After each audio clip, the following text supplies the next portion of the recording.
Hey everyone, this is Razador's Pokemon Shenanigans, and after Mawile's epic journey through Kanto, I figured we'd double up with stronger Pokemon who actually has some similarities. Pinsir, like Mawile, is unable to take advantage of its typing due to having no offensive moves besides Hidden Power to make use of the same type attack bonus. And what do I mean by a little similar to Mawile? Well, besides being a single type only, Pinsir has this moveset. Pinsir gets Vice Grip like Mawile can learn Brick Break, but our Stag Beetle Protag definitely has the better level up moveset. They both have Hyper Cutter as an ability too. Heck, they can both learn Swords Dance, although Pinsir getting it naturally means that we have other options for our chosen egg move. A lot of solid stuff on here between this and the TM moveset. With these, Pinsir is going to be a real force to be reckoned with. Now, because this Pokemon is in the slow level up group, we probably won't see Swords Dance for a good while, but we're plenty strong and our coverage will allow us to take full advantage of our great attack stat. What's our attack stat, you ask? With that whopping 500 base stat total, 125 of it is in attack and 100 in defense. Our speed is nothing to shake a stick at either. With our lowest stat as Special Attack at 55, I think we're in good hands, and naturally I chose Adamant Nature for this Pinsir.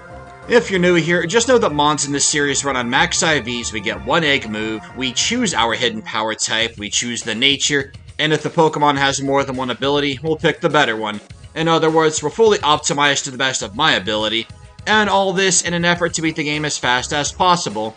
And gotta say, our egg move selection isn't that great, but despite having lower and reduced special attack due to Adamant Nature, I went with Feint Attack because it'll give us something kinda useful for Roxanne. Yeah, we're definitely not keeping it the entire run, but at least it'll be alright early on. Now, as Mawile is completely foreign to Kanto, and in this game, you can technically catch a Pinsir in the Safari Zone, but since we see it first in Kanto, also in the Safari Zone, and even in the Game Corner, I think in Pokemon Blue, I'm counting Pinsir as a Kantomon, and I don't think many people will disagree with me on that. It was a little tough to pick an ideal parallel for Mawile, but Pinsir was the closest I could think of. Works for me since I've always been a big fan of this Pokemon, so let's see how well it does in Hoenn. Oh, one last thing, for those of you who are new. Ruby over Emerald because Emerald is much longer than Fire Red, plus the Emerald Psychic Gym is way more dangerous than any of Kanto's gyms, so I feel it would be a bit unfair with that 4v1. Ruby and Fire Red are about equal in size, plus Steven is an overall way better champion and is going to be more challenging overall for the mons running for Kanto. You can find a detailed list of my invasive species rules and a much deeper analysis of what the series is about in the description below. Cool? Cool. Now, let's get into it. Unlike its Hoenn counterpart, Pinsir is actually disadvantaged against Roxanne, but hopefully with Feint Attack to target their special defense, in Gen 3 it's special, we might have a bit of an advantage here. Let's see. Now, in addition to Feint Attack, there's a move on that level up list that's going to be very useful for this fight, and that move is Focus Energy, a move that buffs your crit chance. So as Roxanne sends out Geodude, we go for that. Luckily for us, she goes for Defense Curl. Immediately pays off as we crit with Feint Attack, Geodude goes for another Defense Curl, Roxanne will heal with a potion, fine by me. Alright, we're going into the Nose Pass fight with full health. We'll go and test out Feint Attack's damage, and yeah, we should probably just use Seismic Toss. Seismic Toss can't crit, but at least the damage is consistent. Because we're level 13, Seismic Toss will always deal 13 damage.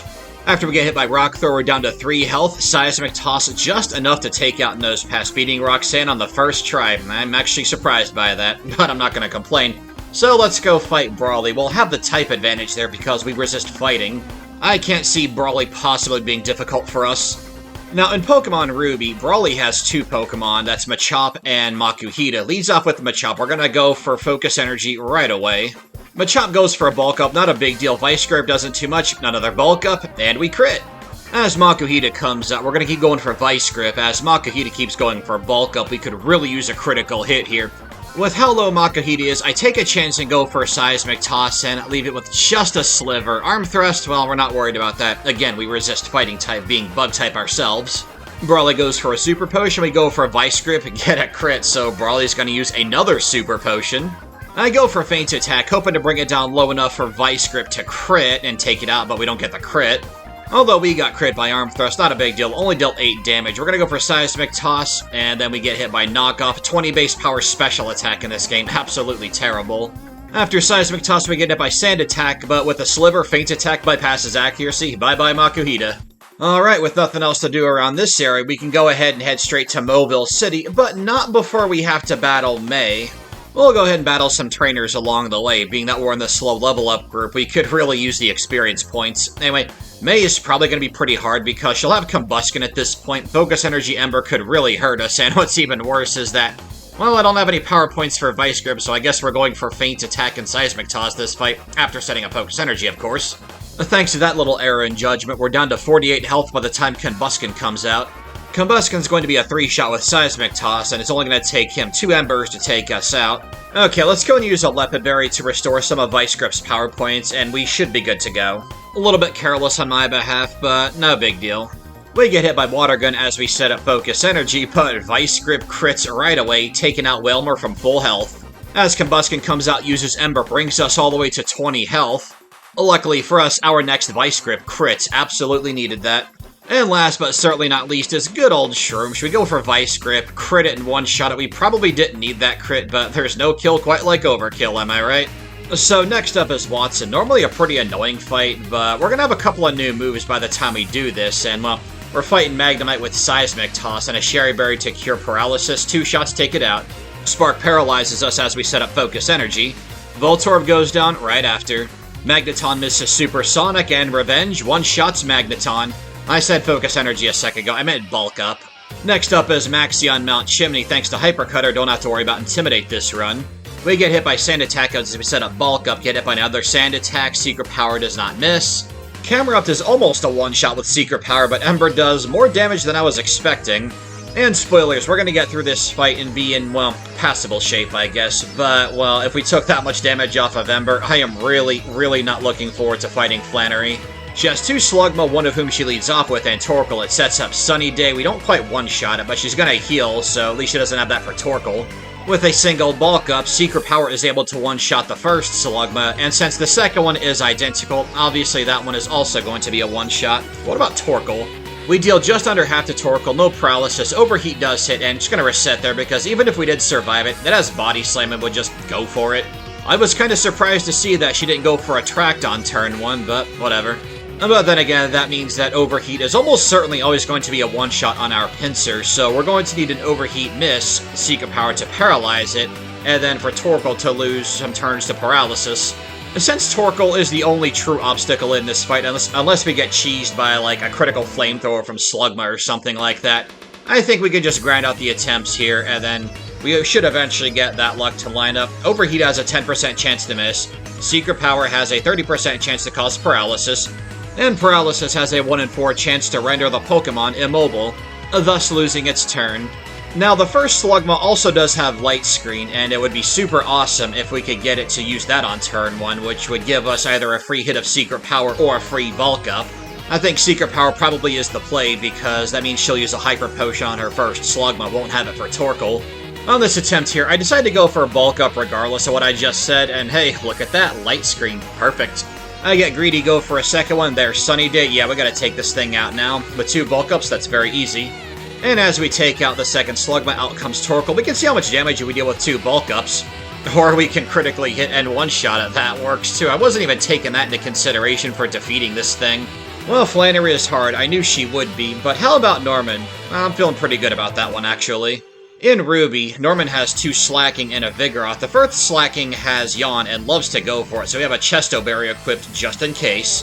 Ends up going for Fasan. Alright, well, with Brick Break's damage, we're going to 2-shot it. Thanks to Truant, we take no more damage going into Vigoroth.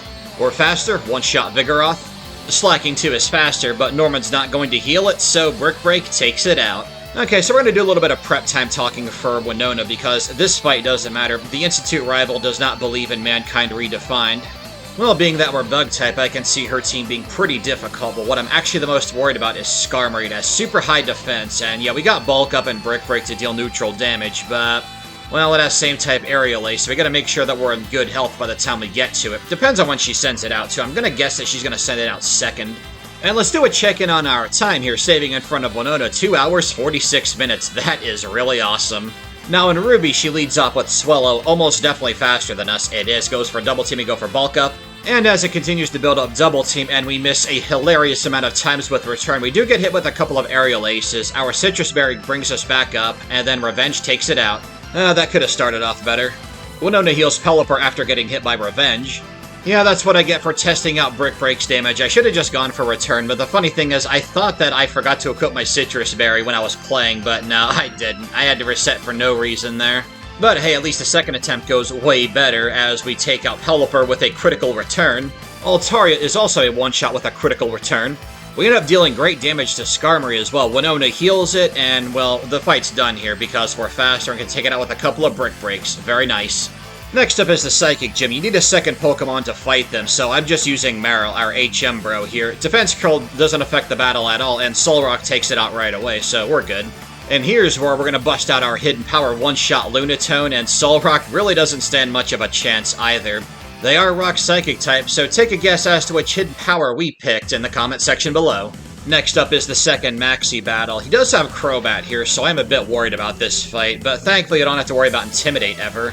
Brick Break leaves Mightyena with a sliver as we get hit by Scary Face. Maxi heals, but it's Goodnight Irene. Out comes Camera. Return does over half. We get hit by Rock Slide. And Maxi uses his second Super Potion in vain. Crobat's faster brings us to 7 with Wing Attack, and yeah, we're done here. So I'm going to go and slap on a Person Berry, hoping that Mightyena will go for Swagger in addition to Bulk Up, so I'll +3 to attack. On turn 2, we go for Bulk Up, get hit by Swagger. There we go. We have +4 to attack, so Camera Up goes down in one hit. Crobat deals a third with Wing Attack, but nowhere near enough. We one-shot it and defeat Maxi. Against Wallace, Return almost one-shots Love Disc. We get hit by Sweet Kiss and are confused.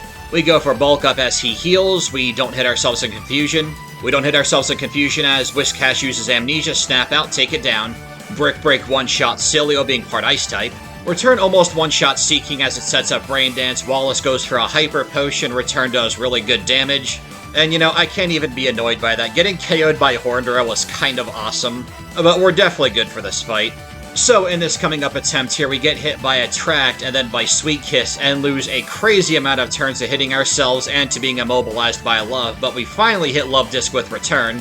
We'll use Bulk Up on Whiscash, and it doubles up on Amnesia for all 0 special attacks we have. Oh, that Gen 3 Lovin' status. Cilio is always going to be a one-shot, and thanks to a critical hit, so is Seaking. R.I.P. King of the mid to late 2000s internet. And yeah, I forgot to mention my low tick, but it also got wrecked pretty hard, even in the first attempt. Anyway, let's go fight Wally and beat him up. Altaria hits a weak Aerial Ace as we crit it with Return. Delcatty's a one-shot with Brick Break. Out comes Magneton, it's weak to fighting, one-shot with Brick Break. Roselia's a one-shot with Return. Return almost one-shots Gardevoir, goes for Calm Mind, Wally uses a Super Potion, and we take it out. Good job, Wally. Your performance is about on brand with how you normally do. So we're going to make some last-minute preparations before we battle the Hoenn Elite Four with Pinsir here. And then we'll go ahead and battle Sidney, see how we do. We should do pretty well because we don't have to worry about Intimidate. Unless we get hit by Sand Attack, we should one-shot sweep the entire team. And, well, a couple seconds of a spoiler here. We only take damage off of Sharpedo's Rough Skin, and that critical hit on Shiftry was just nice icing on the cake. Total chef's kiss moment.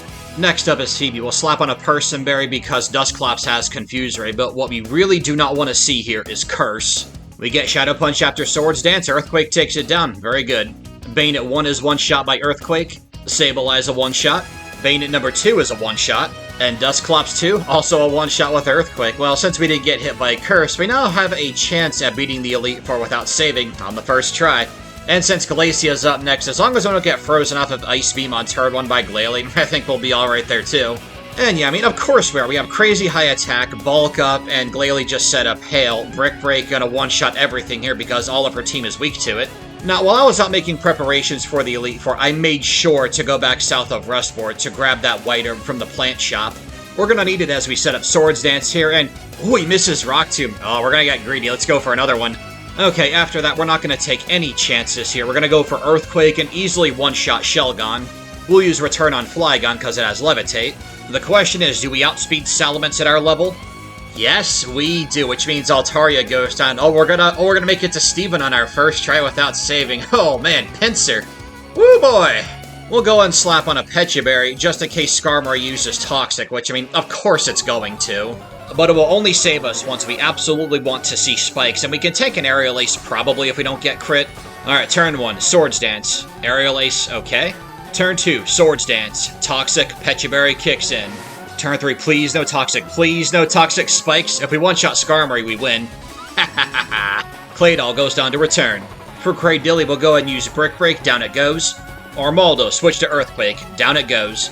Aggron is double weak to Earthquake, and although Metagross is extremely powerful, well, it's not going to withstand a +6 to attack Earthquake. Thank goodness we're faster.